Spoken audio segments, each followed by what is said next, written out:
Hello, this is E Dyke presenting the resource for how I would help a group of Year 10 BTEC students achieve the full 8 marks for the question, explain how a basketball player would apply the FITT principle to their training.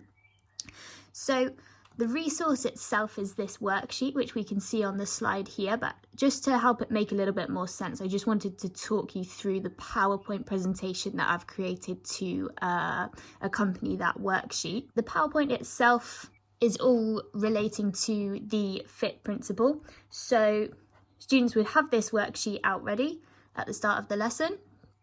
We would discuss the lesson objectives, that we're going to be able to achieve a full 8 marks, which is usually the question at the end of their BTEC paper, and how we're going to achieve those marks. So as we go through the PowerPoint slides, we've just got a brief overview of sort of what the FITT principle is, and then if we flip back to the sheet here, so we want to include a nice opening statement for our answer. So our opening statement here, the FITT principle should be used to ensure an exercise program delivers progressive overload. So whether this is being delivered in a classroom or remotely, regarding the circumstances we're all in at the moment, pupils should be able to find that they can fit in the answers there.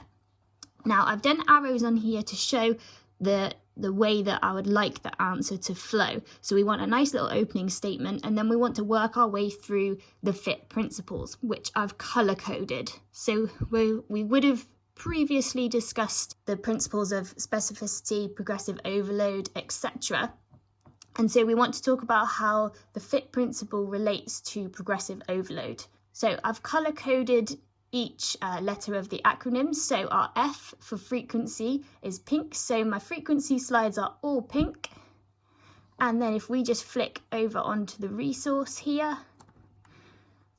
the F for frequency is in the pink box there. So as they're filling it out, they should be able to relate the slides to which box they're filling out. I've also included on some of the slides helpful YouTube links. So this one here, they can watch for just a minute and a half, and it's just coming from Anthony Joshua. So we've got that sort of more knowledgeable other professional athlete voice explaining how the frequency of his training increased as he went from amateur to professional level. Okay, so as it carries on, it's the same sort of format. So we've got intensity, we've got sort of a snapshot of a professional athlete compared to either myself. Again, we've got a YouTube link here just to provide a little bit more clarity.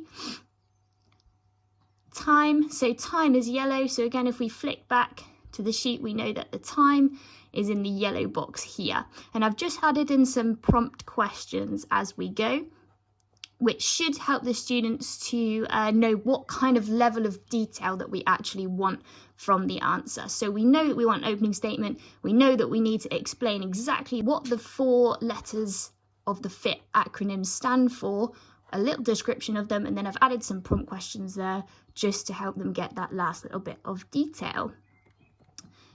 So once the sheet's finished, we've got just some really brief practice questions here. They're all just little 1-mark questions that they can flick through and answer. We could do that as a Q&A in a classroom just to get some quick recall, or they could simply just write down the correct statements in their workbooks and just got a quick little mark scheme on the end there. For their home learning, on the other side of the resource, so we've got the 8-mark question at the top here. Explain how a basketball player would apply the FITT principle to their training. Now, in my class, I'm aware that I maybe have different levels of ability, children that need extra time during their exams, those that have difficulty writing, they might want to type it up. So I've created this as a Word document that could also be sent out so they can type in their answers there if they would need to do so in an exam situation.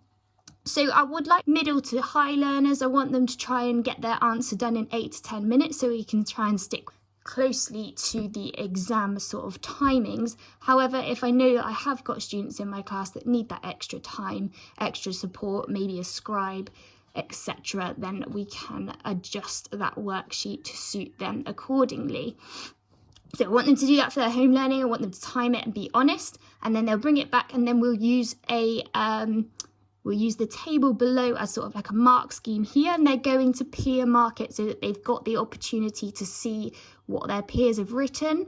Maybe stronger learners try not to use this prompt sheet to answer the question, but if you've got weak learners that maybe just need that little bit of help, then pretty much all of the answers to what they should be putting in their 8-mark answer are on this worksheet, which they have literally just completed in our lesson. So as that's for home learning, we've probably got some time left at the end of the lesson. So attached to the end of the PowerPoint, we've just got a little bit of a fun game, as I don't want the lesson to be too writing heavy.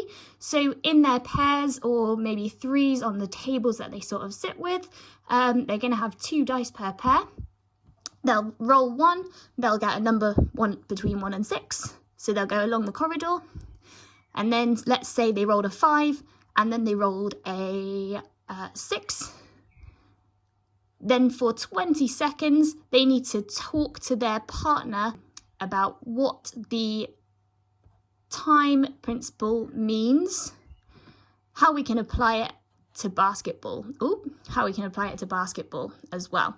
So there's a variety of different sports on here as well. So it's getting them to think a little bit outside of the box and preparing them for that if in an exam they maybe get a bit more of an outsider question, an outsider sport that they're not familiar with, then they've had that practice and they've had a little think about sports outside of their own as well. I have put more basketball slots in there than any other sport. So we've got 1 for intensity, 1 for type,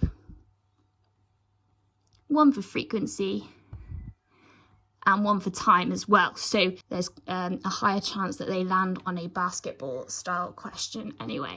I need to know and have heard, I can walk around the class, that they can discuss at least one of those principles with at least one of those sports, depending on how much time we've got left, just to show their understanding.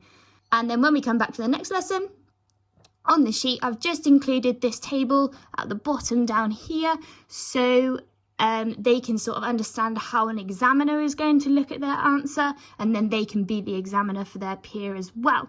And what I'd like them to do is to highlight evidence in their partner's answer as to why they would have given them that mark.